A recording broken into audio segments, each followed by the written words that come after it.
చేశారు Ramana. Okay, thank you Uday. ఇక మొత్తానికి కౌంటింగ్ కేంద్రాలకైతే 2 కిలోమీటర్ల దూరాన్ని రెడ్ జోన్గా ప్రకటించారు కూడా. ఇక ఎన్టీఆర్ జిల్లాకు సంబంధించి కూడా జూపూడిలోని నోవా ఇంజనీరింగ్ కళాశాలలో ఓట్ల లెక్కింపునకు గట్టి భద్రత ఏర్పాట్లు చేశారు.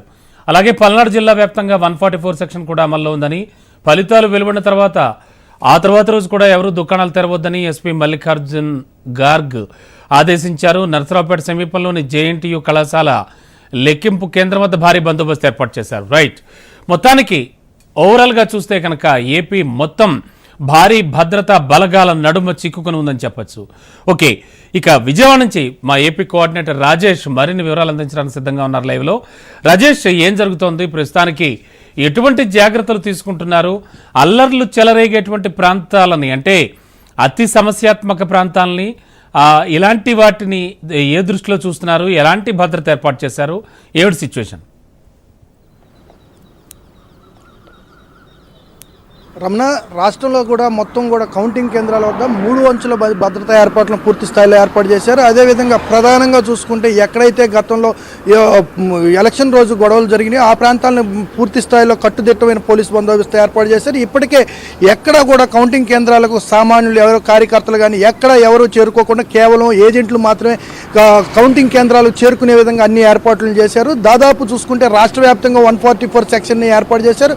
ఎవరు కూడా బయటికి రావడానికి వీల్లేదు. పార్టీ కార్యకర్తలు కానీ, నాయకులు కానీ, సామాన్యులు కూడా అత్యవసరం అయితేనే ఖచ్చితంగా రోడ్ల మీదకి రావాలి. 4-5 గుంపులు కూడి అయితే ఎక్కడ మీటింగులు ఏర్పాటు చేసుకోకూడదని స్పష్టంగా పోలీసులు ఆదేశాలు జారీ చేశారు. వీటన్నిటికి కారణం ఏంటంటే ఎన్నికల రోజు జరిగిన ఘర్షణలు, గతంలో ఎన్నడూ లేని విధంగా ఘర్షణలు జరగటం, ఆ ఘర్షణలతో పోలీసులు బాగా తీవ్రంగా నిరుత్సాహపడుతూ, అయితే రాష్ట్ర ఎన్నికల కమిషన్ అదేవిధంగా కేంద్ర ఎన్నికల కమిషన్ కూడా పోలీసుల తప్పిదాలతోనే ఈ గొడవలు జరిగాయని స్పష్టం చేయడంతో ఈ రోజు జరిగే కౌంటింగ్ విషయాల్లో పూర్తి స్థాయిలో కట్టుదిట్టమైన బందోబస్తు ఏర్పాటు చేశారు. దాదాపు 66 కంపెనీలకు సంబంధించిన పోలీసు బలగాలతో పాటు రాష్ట్రంలో ఉన్న 48,000 మంది స్థానిక పోలీసులు కూడా ఈ కౌంటింగ్ కేంద్రాల వద్ద కట్టుదిట్టమైన భద్రతా ఏర్పాట్లలో పాల్గొన్నారు. అయితే దాదాపు చూసుకుంటే ఏ కౌంటింగ్ కేంద్రాల వద్ద కూడా రెడ్ జోన్ ఏర్పాటు చేశారు.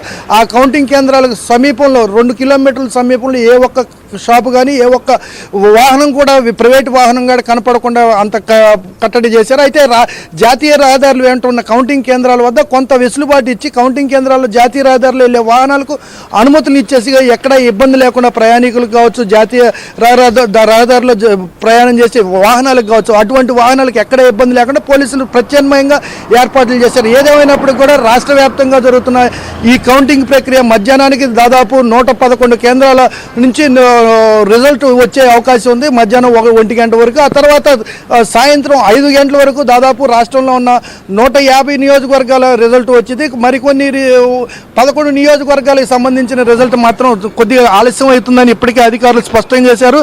రాష్ట్రంలో స్ట్రాంగ్ రూమ్లు, శాంతి భద్రత కోసం 67 కంపెనీలకు సంబంధించిన బృందాలను ఏర్పాటు చేసి ఎక్కడ స్ట్రాంగ్ రూముల వద్ద గొడవలు, ఘర్షణలు జరగకుండా చూశారు. అయితే రాష్ట్రంలో కూడా ఎక్కడా కూడా ఏ విధమైన ఇబ్బందులు లేకుండా పూర్తి స్థాయి కట్టుదిట్టమైన భద్రత ఏర్పాటు చేశారు. రాజమండ్రి, నరసాపురం పార్లమెంటులో 13 రౌండ్లతో కౌంటింగ్ జరుగుతుంది. అదేవిధంగా అమలాపురం పార్లమెంట్ నియోజకవర్గంలో గరిష్టంగా 27 రౌండ్లు కౌంటింగ్ జరుగుతుంది.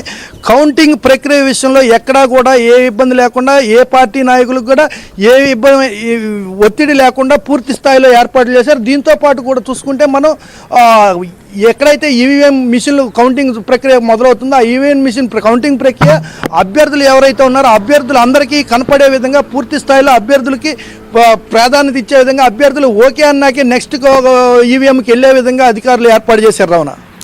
ఓకే రాజేష్, ముఖ్యంగా కీలక నేతలు కానీ, అభ్యర్థులు కానీ, వీళ్ళందరికీ ఒక రెడ్ జోన్ అంటూ ఒకటి ఏర్పాటు చేసి అది దాటి అతిక్రమించి రావద్దంటున్నారు అని చెప్తూ ఉన్నారు. ఇటువంటి ప్రాంతాలు ఆల్మోస్ట్ ప్రతి పోలింగ్ కేంద్రం వద్ద నెలకొని ఉన్నాయా? ముఖ్యంగా పోలింగ్ ఏజెంట్లకు సంబంధించి ఏం మాట్లాడుకోవచ్చు? వాళ్ళకి ఎటువంటి విధి విధానాలు ఖరారు చేశారు? అంటే రమణ, ప్రధానంగా చూసుకుంటే తిరుపతి ప్రాంతంలో, అదేవిధంగా పల్నాడు ప్రాంతంలో ఇటువంటి రెడ్ జోన్లు ఎక్కువగా ఏర్పాటు చేశారు. జిల్లా మొత్తం రెడ్ జోన్లు ఏర్పాటు చేసిన పరిస్థితులు కనబడుతున్నాయి. అయితే దీనికి ప్రధాన కారణం ఏంటంటే నిన్న జరిగిన ఎన్నికల సమయంలో ఘర్షణలకు ప్రధాన కారణం.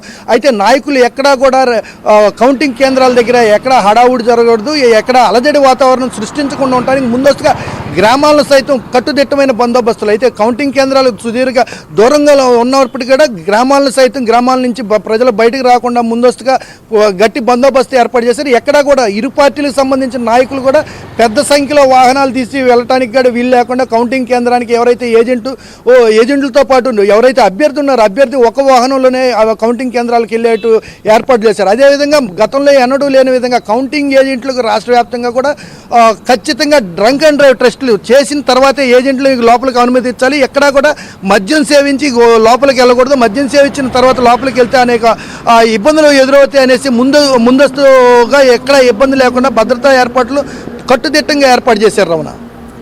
Okay, thank you Rajesh.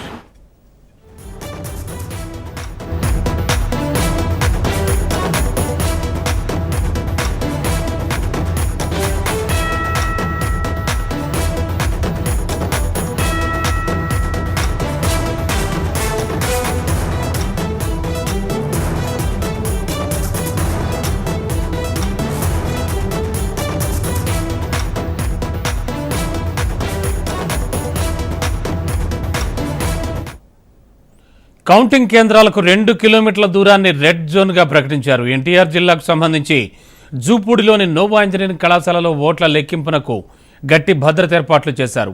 Palnadu జిల్లా వ్యాప్తంగా 144 సెక్షన్ అమల్లో ఉందని, ఫలితాలు వెలువడిన తర్వాత రోజు కూడా ఎవరూ దుకాణాలు తెరవద్దని ఎస్పీ మల్లికా గార్గ్ ఆదేశించారు. నరసరావుపేట సమీపంలోని జేఎన్టీయూ కళాశాల లెక్కింపు కేంద్రం వద్ద భారీ బందోబస్తు ఏర్పాటు చేశారు. బాపట్ల జిల్లాకు సంబంధించిన ఓట్ల లెక్కింపునకు బాపట్ల ఇంజనీరింగ్ కళాశాల వద్ద ఏర్పాట్లు చేశారు. ట్రాఫిక్ మళ్లింపుతో పాటు జిల్లా వ్యాప్తంగా 144 సెక్షన్ అమలు చేస్తున్నట్లుగా ఎస్పీ నకుల్ జిందాల్ తెలిపారు.